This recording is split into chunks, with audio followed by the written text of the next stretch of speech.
des clubs s'ouvrent à des personnes en situation de handicap pour proposer de l'activité.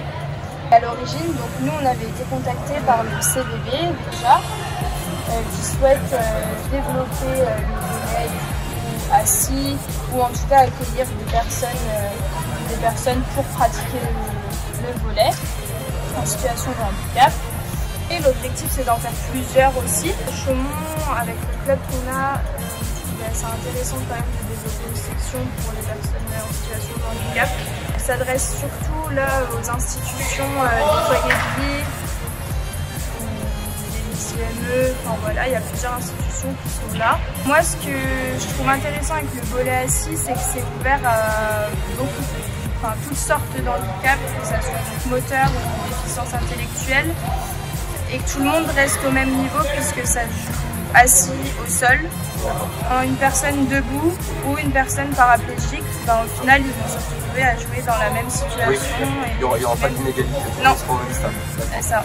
Il y a d'autres instituts là qui n'ont pas pu venir parce que c'est les vacances et donc il y a d'autres activités qui étaient déjà prévues pour eux. Là, pour le coup, nous on est venu en soutien s'il y a besoin, mais ça c'est le CBB qui a géré le côté humain et matériel.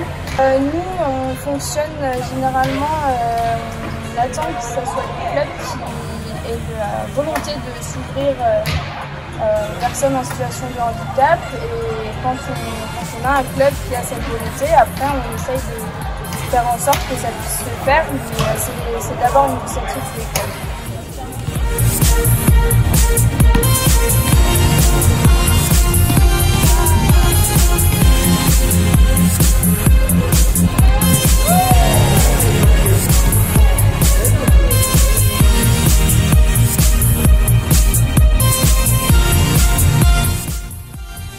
Le CDB, dans sa grande largesse de pratique du volet, cherche depuis longtemps à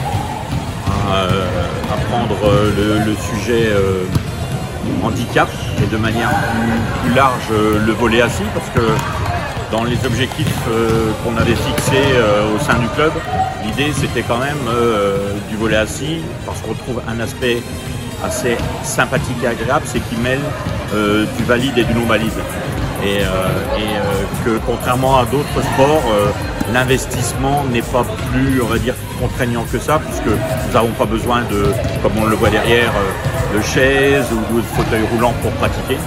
Et donc on voulait absolument développer là. Donc avant, j'allais dire, d'en faire un championnat ou l'aspect compétitif, c'était avant tout, et c'est la première fois aujourd'hui, d'avoir une sorte de découverte.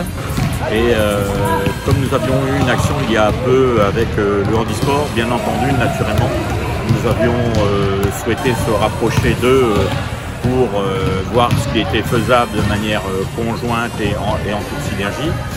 Et donc ils sont venus aujourd'hui avec des gens qui pratiquent différents sports chez eux. Et c'est l'occasion, bien entendu, nous, avec quelques professionnels, c'est aussi l'occasion toujours, et voilà, de regarder ce que ça peut donner. Je rappelle que le volet assis est une compétition aussi officielle d'un point de vue paralympique, et que si on se projette dans terre de jeu, JO et tout, ça peut être en tout cas c'est une bonne idée. Maintenant, à faire vivre et avoir les contraintes dans le temps, ça c'est une deuxième étape.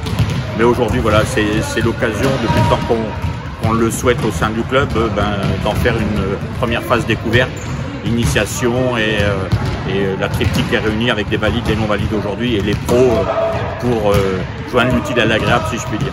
Alors ça n'a pas vocation à être du one shot, je considère plutôt aujourd'hui comme la première fois, mais au sens il en faut toujours une première, et c'est aujourd'hui, ça a vocation à perdurer.